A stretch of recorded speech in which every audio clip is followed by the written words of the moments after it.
আসসালামু আলাইকুম ওয়া রাহমাতুল্লাহ। একটা বাঘ রক্তের গন্ধ পেলে যতটা না হিংস্র হয়, একটা মানুষ টাকার গন্ধ পেলে তার চেয়ে শতগুণ বেশি হিংস্র হয়ে যায়। জীবনে ভালো থাকার সিক্রেট কি জানেন? কারো কথা কখনো গায়ে লাগাবেন না।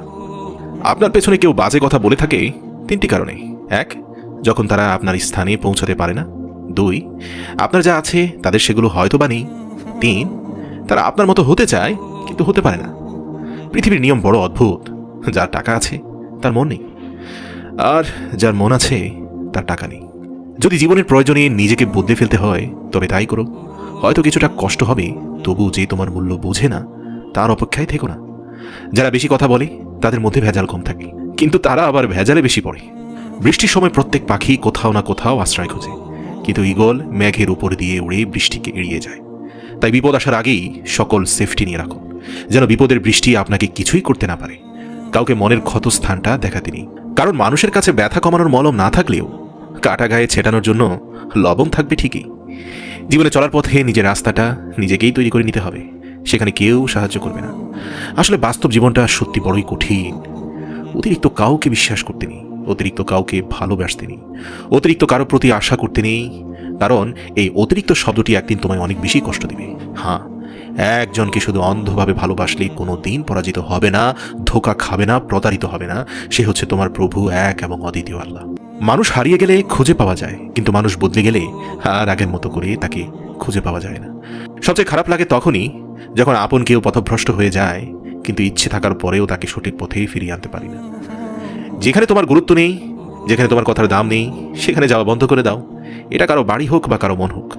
কাউকে কাঁদিয়ে কোনোদিন সুখী হওয়া যায় না, কাউকে ঠকিয়েও কোনোদিন ভালো থাকা যায় না। কারণ মানুষ যেমন কর্ম করে তার ফল ঠিক তেমনই হয়।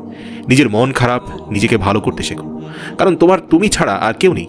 সব বন্ধু পাশে থাকে না, কিছু বন্ধু সুযোগ নিতে কাছে আসে।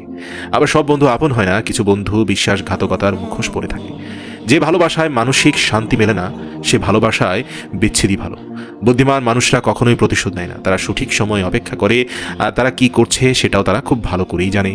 মান্যতা দেওয়া ভালো, কিন্তু ঠিক ততটুকুই যতটুকুতে নিজের মানহানি না হয়। সম্মান করা ভালো, তবে ততটুকুই যতটুকুতে নিজের আত্মসম্মান বজায় থাকে। আর গুরুত্ব দেওয়া ভালো, তবে ততটুকুই যতটুকুতে নিজের যোগ্যতা ছোট না হয়ে যায়। চুপচাপ থাকা মানুষগুলোকে কখনো দুর্বল ভাবা ঠিক না, কারণ তারা ভদ্রতা জানে বলেই চুপচাপ থাকে, আর এটা তাদের পারিবারিক শিক্ষা। বেঈমান কখনো কাঁদে না, আর স্বার্থপর কখনোই কোনো স্মৃতি মনে রাখে না। মন ভালো থাকলে সব কিছু ভালো লাগে, আর মন খারাপ থাকলেই ভালোটাও খারাপ লাগে, এবং এটাই হচ্ছে প্রকৃতির নিয়ম। তাই সাধ্যমতো চেষ্টা করবেন মনটাকে ভালো রাখতে। সৃষ্টিকর্তার সান্নিধ্য মানুষের অন্তরটাকে পরিশুদ্ধ করে, তাই বেশি বেশি আল্লাহকে স্মরণ করুন, মন ভালো হয়ে যাবে।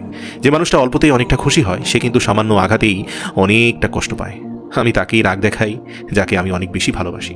তাই কেউ যদি আপনার সাথে অভিমান বা রাগ করে, তার সাথে উল্টো রাগ করবেন না, কারণ আপনার প্রতি তার ভালোবাসার একটা অনুভূতি আছে বলেই হয়তো রাগ করছে। কিছু মানুষ একজন নির্দিষ্ট মানুষকে পাওয়ার জন্য প্রার্থনা করত, অথচ জীবনের পরিস্থিতি এমন হয়ে গিয়েছে সেই মানুষটি তাকে ভুলে যাওয়ার জন্য এখন প্রার্থনা করে। কাকে বিশ্বাস করবেন? কিছু মানুষ তো চোখ মুছতে মুছতেও এখনও মিথ্যা কথা বলে। যতই কাছের মানুষ হোক, কারো কাছে মূল্যহীন হওয়ার আগেই নিজেকে সরিয়ে নেওয়া হলো বুদ্ধিমানের কাছে। মানুষ তার জীবনের ভুলগুলো তখনই ঠিক বুঝতে পারে যখন একটি ভুলের কারণে জীবন থেকে অনেক অনেক বছর হারিয়ে ফেলে। একজন খারাপ ছাত্র একজন দক্ষ শিক্ষকের কাছ থেকে যা শিখতে পারে, তার চেয়েও একজন ভালো ছাত্র একজন খারাপ শিক্ষকের কাছ থেকে অনেক গুণ বেশি শিখতে পারে।